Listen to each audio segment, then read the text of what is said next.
Elizabeth Nickson, welcome to our geoengineering age. So good It's to have you. lovely to be here. We're happy to have you. And you are surrounded by books and art, and what a beautiful space you're in. Thank you. Yeah, it's Thank you. amazing. It's a rammed earth house. Yes, well, I want to hear more about that. So, our geoengineering age, our mission at OGA is to provide our listeners, readers, and viewers with what we call an evidence-based exploration of the world's most pressing but underreported global environmental problem, which is this issue of geoengineering, what some people call weather and climate modification. And I've been reading Welcome to Absurdistan, your Substack, for probably more than a year now. And I noticed last summer that you had a series of Substack articles about climate change and geoengineering. And at that point, I sat up and began to pay even more attention. So glad to have you with us. And let's begin maybe with a little bit of your background because you have been in the mainstream news and media world for many years. Tell us about that. Okay, I I got my first job in media at Time magazine at the London bureau, and I worked there for 7 years. I became European bureau chief of Time magazine, and I left, frankly, because I wanted to write. You might not know this, but um, at the time, Time and Time Inc. had these hundreds of bureaus all over the world, and Henry Luce wanted the magazine to reflect the American ideology. So all the writing was done back in New York. And so you only reported from the field. And it was a magnificent experience because you were taught the skills of reporting. I mean, that's the only thing that makes my Absurdistan different is that I love to report. I love to go out and talk to people and find out things and dig into things and get the science. And anyway, I was taught all that at Time. I left because I wanted to write. I wrote a novel for Bloomsbury and Knopf about the CIA mind control experiments in Montreal in the 50s and 60s. And then I just went and wrote for everybody. I wrote for The Independent, The Guardian, The Observer, the um, Harper's Magazine, The Wall Street Journal. Anybody that I just decided to tick them all off the list. So I wrote for everyone. I became a columnist when I came back to Canada for the Globe and Mail first, and then the National Post. I moved home because my mother was a bit fragile after my father died, having been an experimental subject of the CIA's mind control program, and and so we. I had a piece of property on Salt Spring Island near her house, and I built a house here. And then and I started to reporting on the environmental business because a Salt Spring is a node of the environmental movement. A lot of the leaders either live here or have lived here. The War of the Woods, which was a major international incident, was staged out of Salt Spring. So naturally, being a reporter, I started to report on what I was finding. And the more questions I asked, the more anger I received. And at one point, I wrote a piece for Harper's in this Harper's magazine, and about the way the island had achieved its official community plan. And I'd written it under Lewis Lapham's direction, using the plot, characters, and language of The Tempest. When it was published, the fury on the island was so intense. And from all the environmental organizations around here, like the David Suzuki Foundation, and because I'd mocked them. And I'd also gently pointed out that they were creating a fantasy. So and so once I became, there were death threats and letters to the paper and lots of phone calls and people driving in my driveway late at night. And that triggered my interest in a very big way, a huge way. So that's when I just started to dig in to the environmental movement and the science behind it, whether any of it was real, what it was all tied to climate change. Was that real?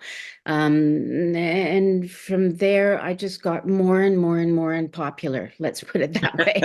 So, so Elizabeth, you are a real journalist. Yeah, You don't just play one on TV.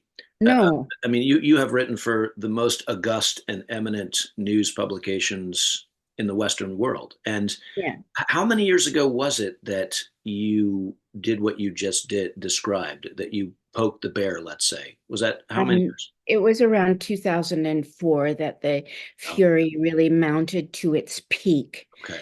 And then, I decided, well, I've got to find out what's happening here. So I guess what I did was I subdivided my property, which in a green organized a green place is very difficult. Hmm. And I discovered all the regulations behind it. I built a greenhouse. I didn't have to, but I'm going to really short form this. So what I did was, given the regulation that was facing me, I asked, is it happening elsewhere? And so I got in my car, my Hmm. truck, and I drove 20,000 miles through the American West, Southwest, everywhere west of the Mississippi, through cowboy country, through the western side of Washington and Oregon, which is forest country. And I walked into people's offices, like mayor's offices, and I said, "What's happening?" And they said, "Well, we're dying." And that's the story of eco-fascists, is how the movement has brutally destroyed rural America. How the environmental movement Yeah. has brutally destroyed rural America. And the full title of your book is Eco-Fascists: How Radical Conservationists Are Destroying Our Natural Heritage. Yeah, because that was what I found, was that in fact, rather than preserving anything, they were destroying it. They were destroying the forests, they were destroying the ranges. If you take cattle off the range desertifies almost within 5 years, it's desert. The western forests are clogged and exploding in canopy fires that are so hot they desertify the earth, they kill all the seeds. And uh, well, I mean, and every resource job you take out of the country means seven other jobs vanish. So all the rural towns and villages and counties were just, they were literally shriveling. It was I grew up in the country, so this made me very cross. Yes, well, I put down your book, Eco-Fascists, as a quote unquote environmentalist and a PhD'd environmental historian who has taught this stuff for 30 years. And like you many years ago, I figured out that something was wrong with Yeah, the official narrative, let's say. yeah. And your book, I have to say, more than, gosh, any other book I can think of, with the exception maybe of Mark Dowie, whose work you cite, Oh, yeah, Alston Chase, whose work you cite yeah, yeah. in your book, you really nail it. And for all those of you who fancy yourselves environmentalists who are listening and watching, please do yourself a favor and read Eco-Fascists: How Radical Conservationists Are Destroying Our Natural Heritage. I want to read a passage from the book, which I think captures beautifully, Elizabeth, what you're up to. But before I do that, Eco-Fascists, can you just say something about that title? I mean, that seems pretty harsh, Elizabeth. I know. It wasn't my title. Hmm. Um, Adam Bello came up with it. We were just floundering around. I had more lyrical titles, but let me illustrate this by a conference I went to last summer in Dallas of people who work ranchers and farmers and foresters, American stewards. There was, Department of Agriculture. Trump's head of Fish and Wildlife was there. And I listened to a kind of testimony given by a generational rancher, a woman in her 40s who'd taken over her family's ranch in New Mexico, which they had run for 120 years. And they ran into Biden's Department of Interior's thugs. And during COVID, they were only talking to them through Zoom. And in those Zoom meetings, they were given instructions. They were not allowed to speak during the Zoom meeting. These are people who feed tens of thousands of people, and these little twerps, these they're barely in their 30s, were instructing this woman that she was not allowed to speak or object to any of the instructions that were coming through her. And all of them were to reduce her herd, reduce the fields that they were using, reduce their water use, reduce. And as you probably know, ranching is a marginal business. It's something that you do out of love, out of service. Anyway, so that's where we end up. We end up with this fascist regime. That that's the best way I can explain it. And that Yeah, not and try that a million times. yes, and I'm a retired farmer of yak, which is the highest land dwelling bovine in the world. So I have some working knowledge of what it takes to farm and ranch. And one of the most um, devastating themes in your book, Eco-Fascists, is what you just described, the silencing of ranchers and farmers and humans who work so hard on the land and know it better than any Yeah, pointy-headed intellectuals in yeah. any agency anywhere. And it really was quite profound, actually, the way you told that story. Could you say something about the phrase radical conservationists as a way to kind of bridge to the subtitle? Because I think your subtitle is also important here. But most of the, I mean, I've met, 1,500 of them and talked to them. They tend to be activists first, looking for a cause, and they run on emotion. You can't, um, you can't deal in facts when you talk to them because I was just reading one of the pieces that you wanted to discuss. Conservation biology informs them, and the first assumption, the base of conservation biology, is man is destroying the earth, and they cling to that. And the only solution they see is to remove man from the land and pen us in cities and regulate everything, even the air we breathe. I mean, what is CO2 reduction but regulating the air we breathe? All our exhales are CO2. They want less of that. They want less of us. They want the whole idea of setting land aside is that it becomes a carbon sink. So, it is pure fascism.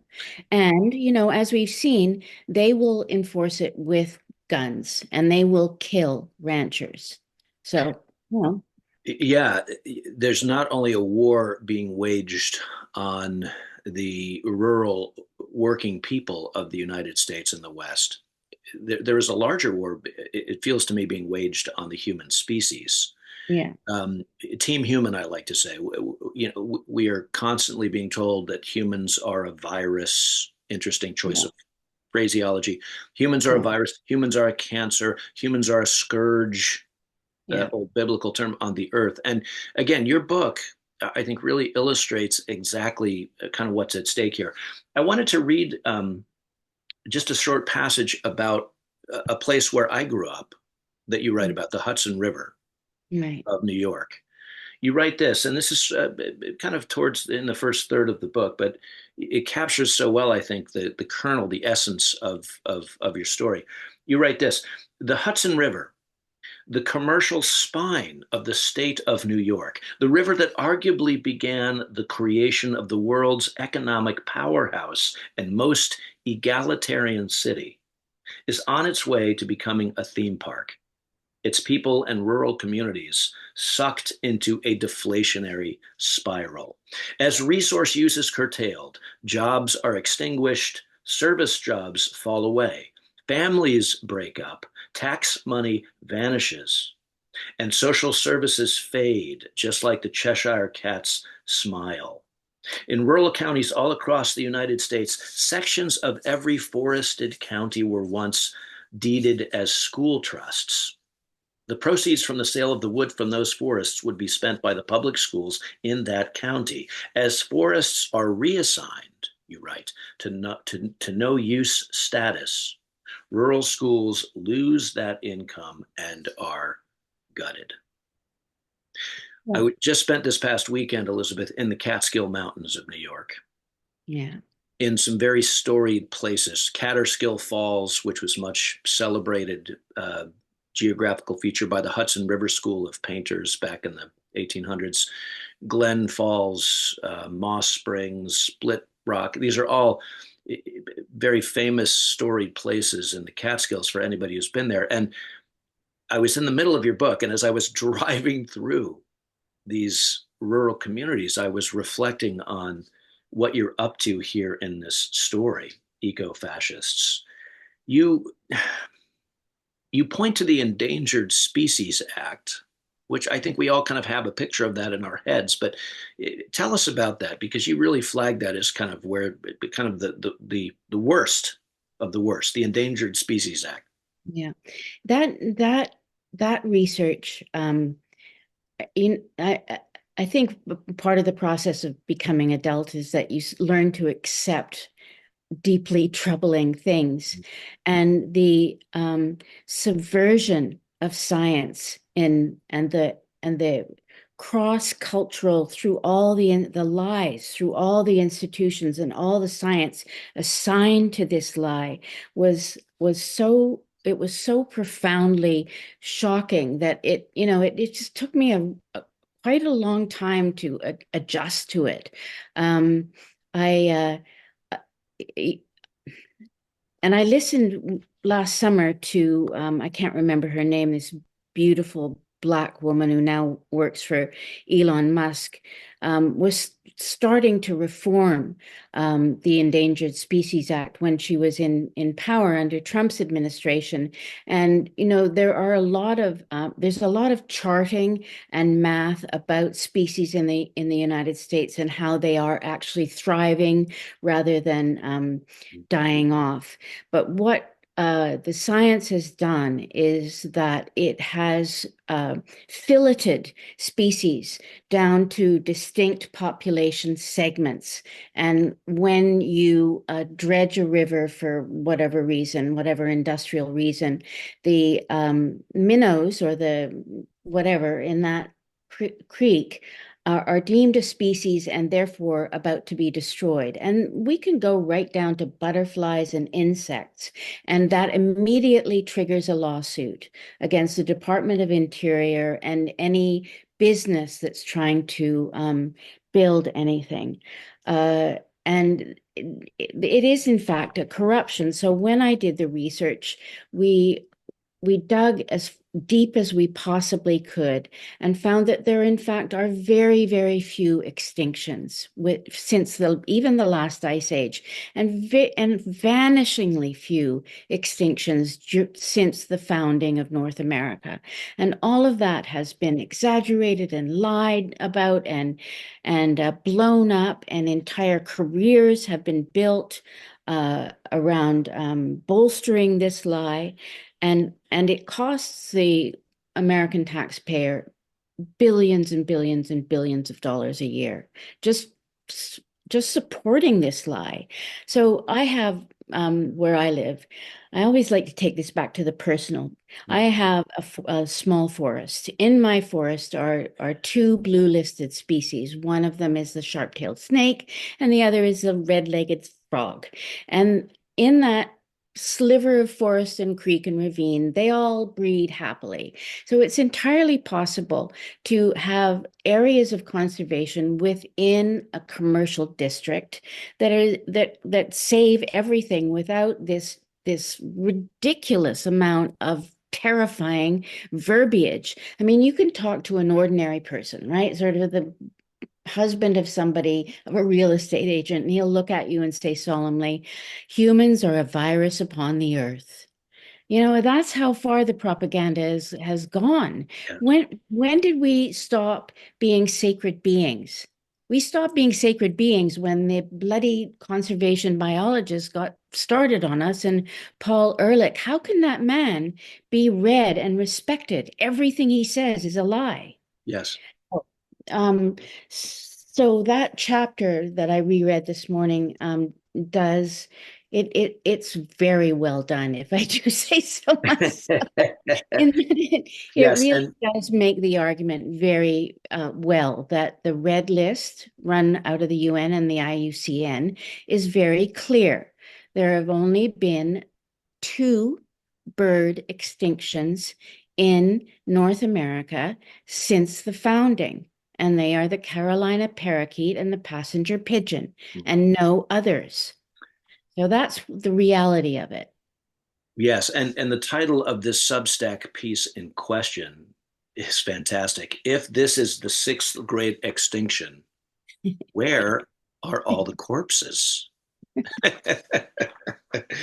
Yeah, we've been told incessantly that yes, we're living in the midst of a sixth great extinction. Elizabeth Colbert's book, of course, which put this phrase on the map, in the same way that Bill McKibben's book, The End of Nature, back in the late 1980s, put this phrase global warming, Yeah. since changed to No, I climate change. fell for all that when I moved back to Canada. Yes, yeah. I did. Totally fell for it. And if I had not been trained at Time Magazine, I probably would be still thinking part of that now. Mm. But the fact that I had been trained as a reporter and as well trained as any reporter living today, the fact that I could ask those questions and knew all the sides of the argument too. So people have just been they've been propagandized. They live in this blinded world of complete nonsense. Mm. It's nonsense. It is, and it's the very opposite, actually, of thinking like a mountain, as Aldo Yeah, Leopold famously said back in 1949 in a Sand County Almanac. yeah, we're gonna extract a single species, declare it sacred, and ruin everything around it in the name of trying to preserve and yeah. protect that species. And it's insane. You do a whole chapter, and this will resonate, I think, for any of our listeners and viewers over the age of 40. You do a whole chapter on the spotted owl. Yeah. Can you say a few words about the spotted Oh owl my God, situation? I could talk about the spotted owl for hours, but let me what I did was I went to the county in Washington State that is bled the most because of the spotted owl, and that's Ferry County. And I spent about 10 days there, living on a ranch and talking to everybody there. And I walked into the mayor's office in Republic, Washington, and I said, so, so how's it going? And she said, well, we're dying. You know, we're dying here. Every year we lose more people. Every year we lose another business. Every year we have to feed more people. Everywhere the spotted owl regulation has been put into place, the culture is dying, the community is dying, and it is the culture dying that is so distressing. And people are they leave, they go into the edges of cities, and they scrap out a living, and a lot of the people that I talk to say that we have to feed people during the winter. We have to go around and give people sleeping bags. I walked into a house that was on the near the Rails to Trails Mm, initiative. Do you remember that? sure. We're getting rid of all the roads in the forest, and we're getting rid of all the train tracks that are, and we're going to turn them into walking trails for the rich and well-heeled. And so I walk into this house that's just outside of Rails to Trails, and they just ruined these people. They destroyed them. Mm. So, they're in their early 70s. They sit there, there's nothing to do. They can't do anything. They can't farm. They can't even garden. because there's buffer areas around this rail stress. So you just have to multiply that hundreds and hundreds and hundreds and hundreds of times, and you achieve a population that is so beaten down, so distressed, so immiserated that they just there's nothing for them left but death. That's where they're going. And that's what these people have done. And so in terms of the forest itself, what they did when they set that spotted out, they said no thinning, no grazing in the forest, no getting rid of the fire ladders that grow up trees. So what you see, and I can see this when I go out to Tofino and on Vancouver Island, is you look into the forest, and instead of healthy trees, you see hundreds of little trees like carrots, and these little carrots, they pull all the water out from the land, out from the earth, and the forest starts to dry out. And all you need is one lightning strike, and poof, the whole thing goes up. So hundreds of millions of acres are burned because of that spotted owl regulation, and nobody has done anything to stop it. So one of my parents' friends, uh, uh, he ran Crown Zellerback out here, which was a big logging operation. And he said in the late 80s, we used to replant the forest, we used to clear the stumps, we used to burn the stumps, we'd take all the deadfall out of the creeks and clear the creeks, and they stopped us from doing it. And what happened is that every forest became a tinderbox. That was how stupid that regulation was. And you know that Clinton only did that to distract people from the deal he was making with the Chinese to take all the manufacturing from the heartland. I mean, it was bad politics. Globalization, so-called Yeah, NAFTA here yeah, in the Americas, so-called, yeah, yeah, in the early 90s. Yeah, when the Democratic Party abandoned its working class supporters and exactly. pivoted towards the so-called center. Yeah, um, you write, and I wrote this down just to bring it back to ordinary working people in rural places. In your book, Eco-Fascists, rural workers are being relegated to the slag heap of history. Yeah, And I that's just, exactly what they're again, doing. yeah, it's just, and multiply, as you say, multiply this by millions and millions and millions of people and thousands of communities Yeah, around the United States and beyond. You mentioned a few minutes ago, you quoted, I think it's Alston Chase, who said, culture is more fragile yeah, the than nature. nature. Yeah, Culture is more fragile than nature. He's a really important thinker, and he figures heavily in your book, Eco-Fascist. And you went to see him in I Montana. did. Can you talk about that? Oh, it was wonderful. He has the same dogs that I have, Jack Parson Russell's. Russell's. Yeah, and he has Yes, I seven love of that. them. He Yeah, has seven of them. He and his wife, and they have an A team and a B team. They have to keep them separate, or they will fight. I love Anyway, that. it was great fun, and he's a wonderful. They're just wonderful people, and he has stood up and built the thinking that must assert itself in this period of history. That and he's he's I have so much respect. I mean, of the few people I have more respect for. His book about forestry in a dark wood is just simply genius. I ordered it this morning. Oh, you did? I read Playing God with Yellowstone, which I think is probably his Yeah. most well-known book, Playing God Yeah. with Yellowstone. But maybe tell us a little bit about those two books and why they're so important for us. Oh my God. It's been a long time since I've read them, Fair enough. so I'll do my best. But the most important thing that Alston said that I thought of was that nature recovers very much faster than we have assumed that it does. And he said, he gestured to right outside his house, which sits on the edge of Yellowstone, that the Indians had completely burned that entire hillside because they wanted it for, I don't know what, grazing their animals or something like that. And within 20 years, it had started to and now we were looking at this wonderful mature forest. And he said that over and over again, man has worked with the land and regenerated the land. Mm. And in the interstices between wilderness and man, that's where all the life is. That's where all the biodiversity is, because man and nature belong together. That's his basic fundamental principle, that we belong to the earth and the earth belongs to us.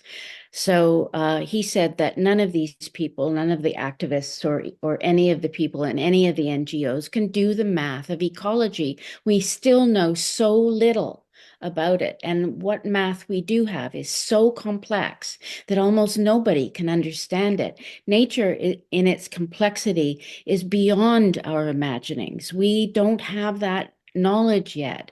We're not there. So that's why these people who are operating on terrible science. I mean, it's execrable science if you look at it. And it's never been challenged because they don't allow it to be challenged, because their primary assumption is that man is a virus is wrong. So it's this entire industry is based on a basic falsity. And Chase points that out over and over and over again.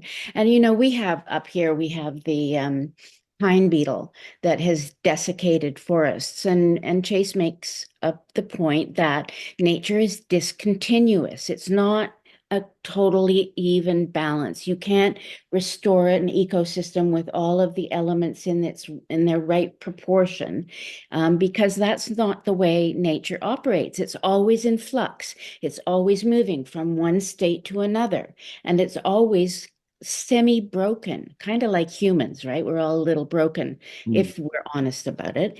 So he says that you can't do that. And the whole idea of creating balance in nature and balance in the atmosphere it's a nonsense. Anyway, so that's the thing that he said that struck me the most. And it is, it's absolutely counter to to how our barbers think and how our checkout counters think. People think, they all think we're a virus Mm.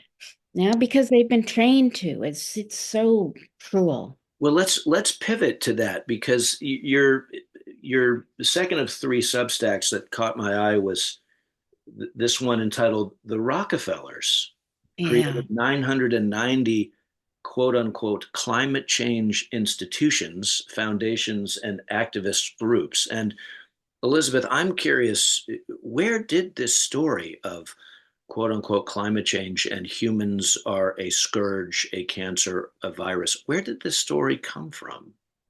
Well, I think it came out of the Fabians in England, and it was formalized by the Club of Rome in the 70s.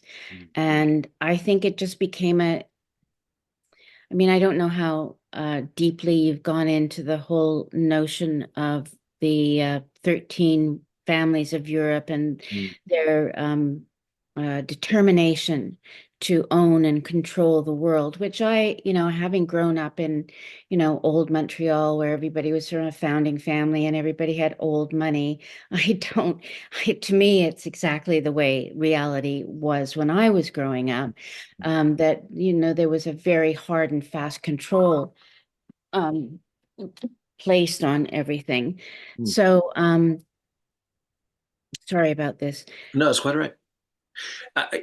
I'm with you. And for those who aren't familiar with the Club of Rome, you mentioned Paul Ehrlich a Yeah. few minutes ago. And you talk in your book a little bit and in your Substack too about Malthusian Yeah. thinking. Yeah. So the whole Club of Rome thing was a way of controlling basically the wealth of the Americas, which were it to um, uh, go on its natural course after the Second War and the sort of explosion of activity that came out, and the confidence in the Americas that came from winning the Second War, the economic boom that was clearly growing, and the families that were growing out of it would eclipse old Europe and make the world uncontrollable. So they insinuated this idea into the population, and the Rockefellers, particularly David, started to build this construct, this cultural construct into which all of us have fallen, no matter where we are. I mean, every university, every institution, the Council of Foreign Relations, the League of Nations, the United Nations, Woods Hole Oceanographic Institute, they were all begun by the Rockefellers, all funded by the Rockefellers.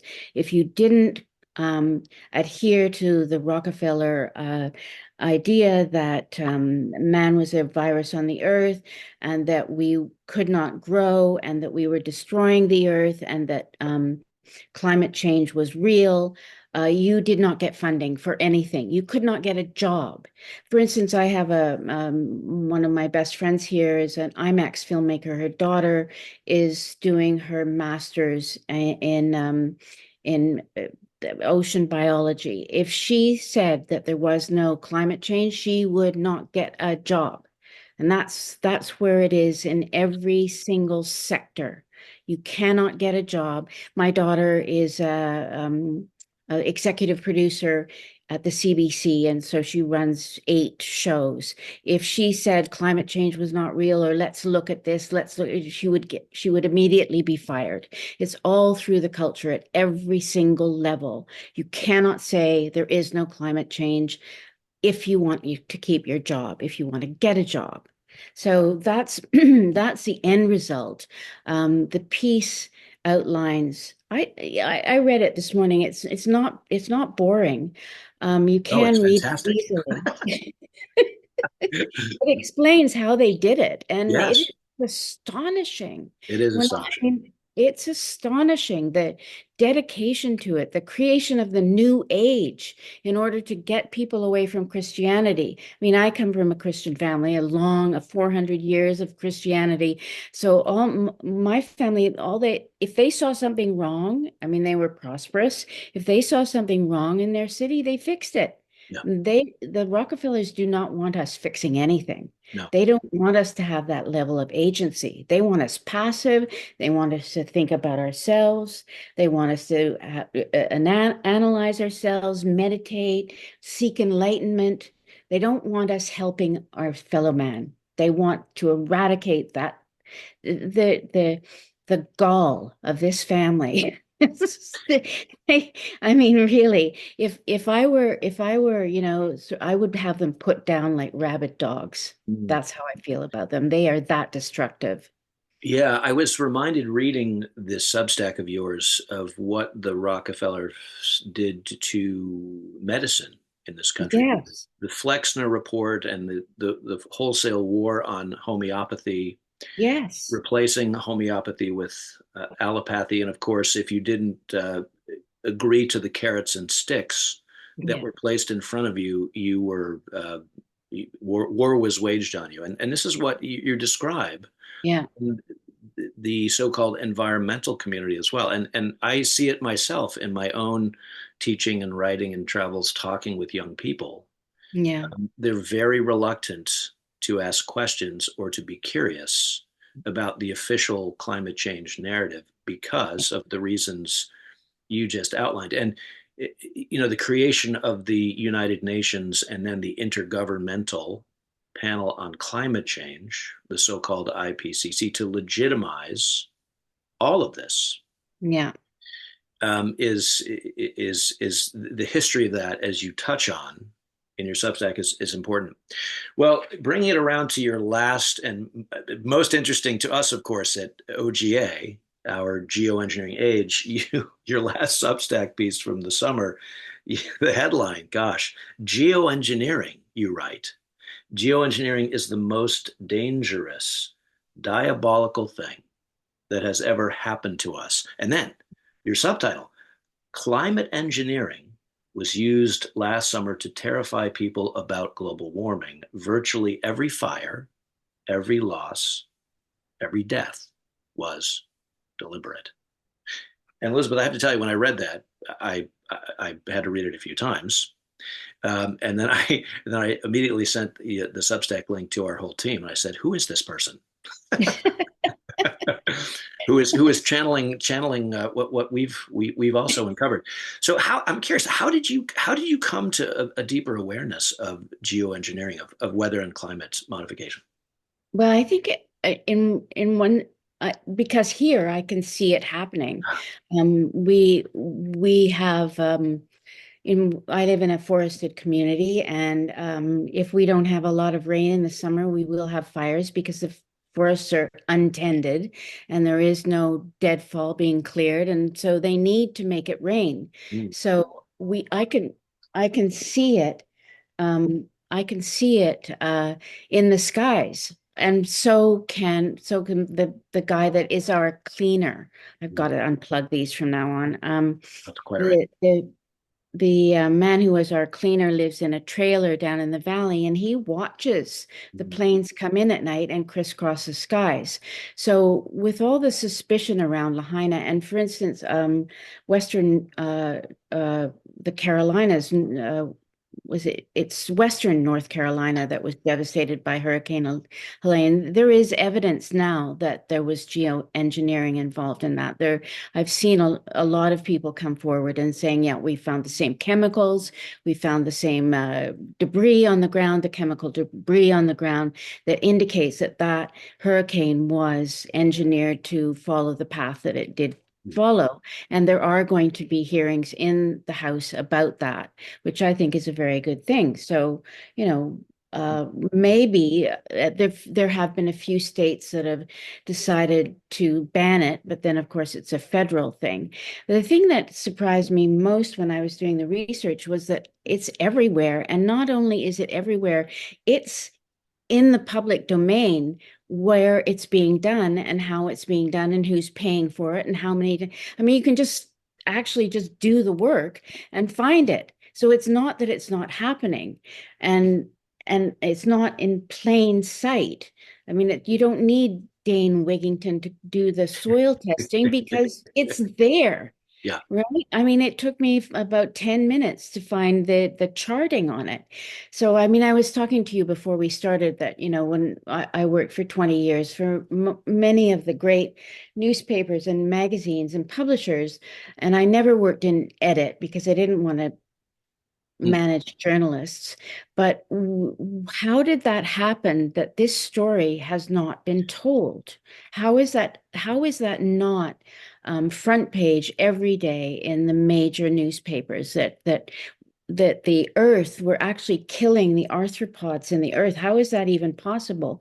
Well, it's possible because the media is completely controlled.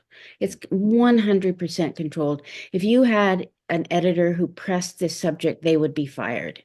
I mean, so you don't do it and you learn. I mean, you get used to I don't know if you know how much respect newspaper editors get in their community. So you're going to lose all that status. So you just conform. You conform. You conform.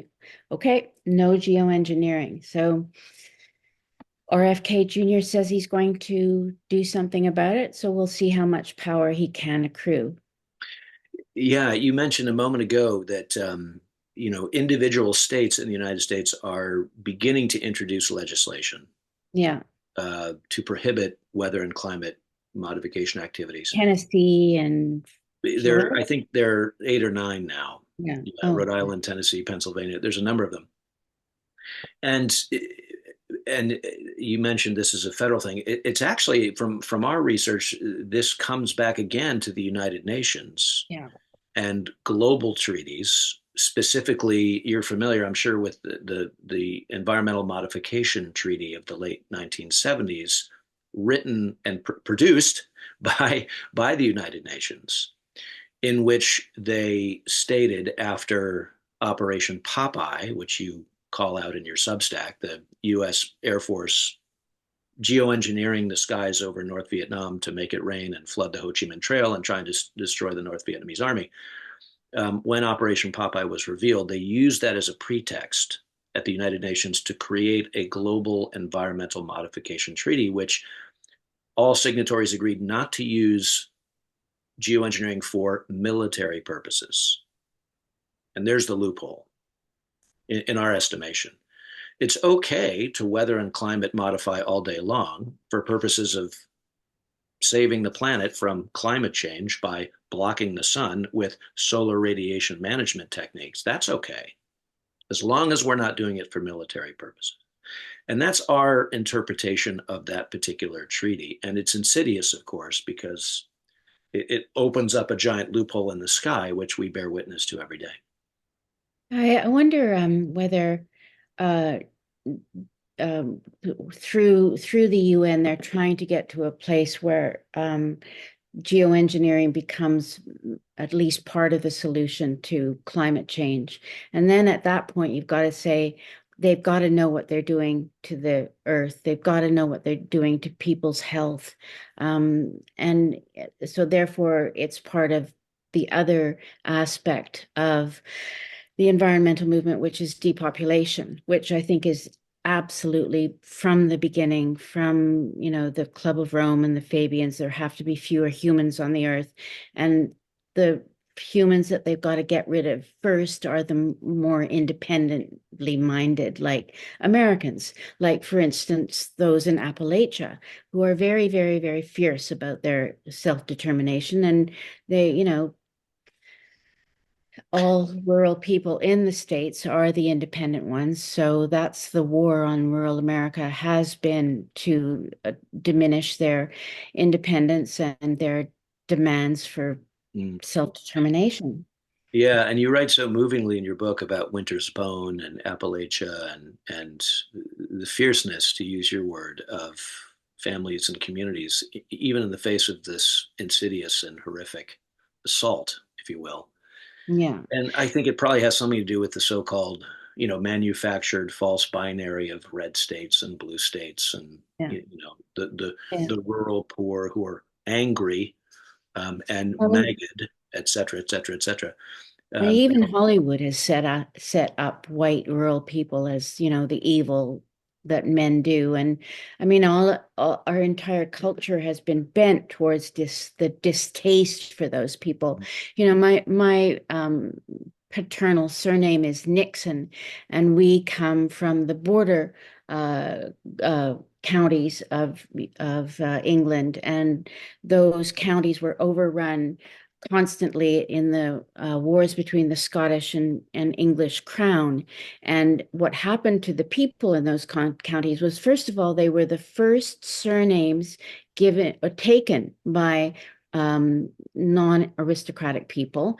And for instance, my name, Nickson, is son of Nick, which is son of the devil, because we were such awesome criminals. We were, reavers. We wow. were the one of the riding clans, one of the names of the border, and we were attached to the Armstrongs. When that skein of people across the between Scotland and England became the most fearsome mercenaries in the world. So that Elizabeth I said that with 10,000 such men, James I could topple any throne in Europe. They Mm, were that fierce. mm, When James I came to power, he hung all the clan heads and scattered them. And eventually they all moved to Europe, to the New World. And they settled a lot of Canada because Canada, of course, is cold and miserable and horrible. And they were so tough that they thought, oh, well, this is a walk. And they moved into Appalachia, into the mountains around the southeast, and they created the cowboy way because they were horse people. And they remain the most fearsome, independent, what we would call working class people now. I mean, they were the truckers that marched on Ottawa in 22. Those were all the base of that was reavers. They were border clans. They were saying, no, we're not going to take it. And I think that with the attack on the ranches of the West, which has been going on for 40 years. I mean, Harry Reid started it with the Sagebrush That's right. Rebellion, which was so appalling. And that's the gene they're trying to just extinguish Mm. in the Americas. They're trying to kill that spirit. Hence, the attack on North Carolina. It was almost a symbolic thing when we will send hurricanes your way to wipe you out. Yes. Yeah, we know where you live. Yeah, we know where you live. Yeah, yeah. I've said to many people, if the U.S. is to be saved, whatever that means, it will be rural people who do it, Yeah, yeah, provided they can hang on and weather the storm. Quite literally, Elizabeth, yeah. it's true. Yeah. They've Um, survived worse. Say They've again. survived. They've survived worse. Yes. Well, that's it. I know we're nearing the end of our hour, and I want to be respectful of your time. Um, they have survived worse, and as the as the war on carbon, the basis for Horrible all life, pass.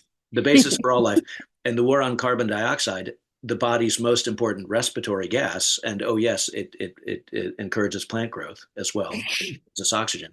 As that nonsense continues, I, I my hope is that your book, Eco-Fascist, and your Substack, and the work that we're doing at our Geoengineering Age, and we can build, dare I say, a movement, not a word I love, but a community, let's say, um, who can champion a more team human and team nature Yeah, perspective yeah. in the face of this nuttiness. And what's your sense about the future? And maybe what advice would you give, particularly to maybe young environmentalists, who many of whom are the most well-intentioned and idealistic, and I Yeah. teach many of them, humans amongst us. What would you say about the future and to them?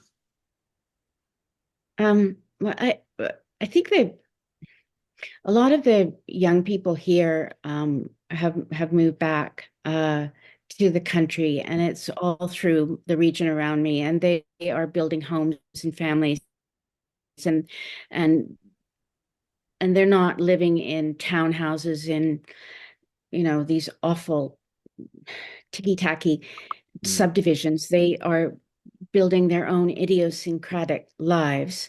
Some of them may have sort of skewed thinking as yet. But the fact that they are building families, that they're having children, that they can supplement their income with digital work. Some of them are very successful 30-year-olds who work in the digital field and can work remotely. I think that's a refounding in a way. That's what I expect. That's what I want to happen is that people become more placed and less living in an artificial world because it's just simply happier. It's simply happier and it's a lot healthier, right? I mean, you can make that decision between pharma and herbal and naturopathic medicine. I mean, I go to my doctor as seldom as possible. I like her. If I have a bacterial infection, she's the only way I can get antibiotics. But we don't use the system. We can't get far enough away from the system. mm, And I think that's the next step. I had a uncle who was a biophysicist, and we used to talk a lot. He would just say, "Look, humans are like Alison Chase said, discontinuous. They're always going to do something very surprising. There's always going to be somebody saying, nope." I'm not going to do that. I'm going to do what I want to do. And the richer the culture becomes, and we are becoming richer, not as rich as we should be, but richer, the more people can make those decisions. And they should be able to make those decisions by themselves without somebody bullying them into something, do you know? Which is what the movement does. The movement is a bully. They're cruel and they're a bully. So in our 10,000 strong community, we have bullies. bullies. We have our green bullies, and they're all highly credentialed, prosperous green people who refuse to let us build a working class neighborhood. We have hundreds and hundreds of acres that are empty and conserved. Well, we need 100 acres, divide it into quarter-acre lots, and let people build whatever the hell they want to build, and just start. Just give them a start. But no, now if you want to move here, you've got to have $1 million to buy a house because they've stopped us building. So that whole structure has to crumble. And, it may be that Trump and our future Prime Minister Polyev will start to rethink some of these ridiculous regulations. I mean, the house that I built would cost me twice as much 15 years later because of regulation. Yeah, you So how wouldn't. can you build a family under that kind of uh, burden? You can't. So that's the next step. You fix Yeah, that, see yeah. what happens next. Resistance, and resilience and joy. Team Yeah, Human will win. Team Nature will win. yeah, It's a yeah, dogfight. It's going to be a yeah. dogfight. Yeah. You have a wonderful joke too in your book where you talk, and I should say, part of the many wonders of Eco-Fascists, your book, is the story that you weave in about your own experience. Mhm. Every chapter, you move along the story of you going up against these pointy-headed green bureaucrats and how much fun that was for you. But you have a joke at one point. You said that the difference between us and them is muscle tone. Yes. And I just thought that was so funny. Oh gosh. And your book, I have to tell you, Elizabeth, is just wonderfully written and such a Thank joy you. to read. I mean, it's such a tough topic, but you write so beautifully. So thank you for that. Thank you. Yeah.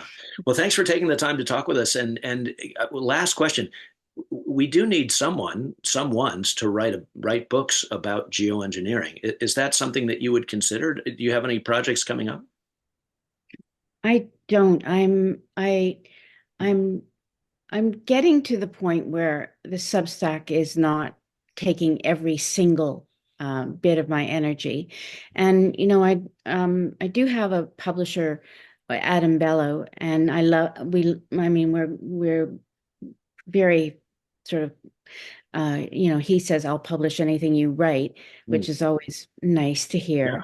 But I haven't, every time he asks me to do something, I kind of have a temper tantrum because I know how much work it is. So right now, I just started thinking of maybe uh, putting together an idea, but I hadn't up to now. I mean, I apologize. I don't know very much about you, but you know how much work a book is. And a book like Eco-Fascists, that was 10 years of research and hard research. I mean, I had to read hundreds and hundreds of policy papers, and they had math and science in them. It wasn't just like reading a novel. It was brutal, brutal work. Yeah. So, Fair enough. God. Well, and the travel that you did too. I mean, Yeah, that was the which best part. Though. yeah, you kind of blow through that in the book in like a sentence or a paragraph. And I'm kind of like, wait a minute, what did you do? I know. It was magnificent because America is so It beautiful. is. I mean, Utah, oh my God, and Montana and Colorado, Wyoming. I Yeah. mean, I would live there in a second if I were 30. Astonishing. It's, Yeah. yeah, Yeah, yeah. I've been slowly, like you, writing a book about yaks, the culture of yaks and yaking around the world. And I took a 3 week North American road trip during the height of the COVID because why not? yeah, It's a great time to travel. Everyone, half the country was, locked down and wearing masks in their homes. So open road.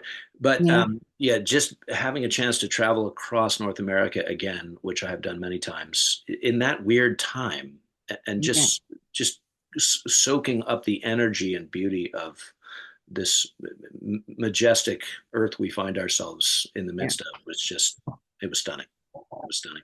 Yeah, really great. yeah. Well, where should people go to follow your work, Elizabeth? Is Welcome to Absurdistan, is that the place? Yeah, just search Nixon Substack, Nickson. Right. So yeah, that just think of the son of Nick. Yes, who is friends with the strong arm, the arm of strong. Yeah, we are. There's apparently, if you strayed into Nixon territory at night, you were going to die. That was just the way we were. Yes, yes. Not even pressed into service, you would be killed. Well, Yeah, maybe we need a little bit of that defiant spirit flowing forward for sure. Um, thanks. yeah. Well, Elizabeth Nickson, thank you so much for talking with us at My OGA, and pleasure. My we can't great wait to. pleasure. Yeah, we can't wait to see what's next for you. Same. I'll follow your organization now. Please I'm do. gonna do that. All right. Thank you. Thank you.